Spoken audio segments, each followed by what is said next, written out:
Pilu, bocah datangi penjara ibunya, memohon ke polisi, bolehkah tidur bareng ibu? Malangnya seorang anak di Paguat, Kabupaten Pohuwato, Gorontalo. Dia begitu merindukan ibunya yang tengah mendekam di penjara, saking rindunya.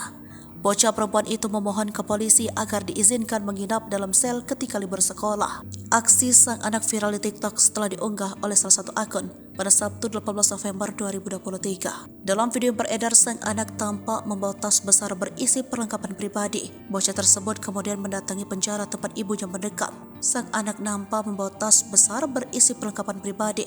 Sementara itu, polisi sedang berjaga menanyakan maksud kedatangan bocah perempuan itu. Bocah perempuan tersebut lalu meminta izin untuk menginap bersama ibunya di dalam sel lantaran sedang libur sekolah. Terlihat ibu dari bocah tersebut pun sempat kaget melihat putrinya yang datang dengan membawa tas berisi barang-barang. Bocah itu pun diizinkan masuk untuk bermalam bersama ibunya oleh polisi yang berjaga. Sang polisi juga sempat mengungkap bahwa ibu tersebut harus mendekam di penjara lantaran kasus penganiayaan. Sementara diketahui bahwa ibu tersebut telah berpisah dengan sang suami yang juga merupakan ayah dari putrinya itu.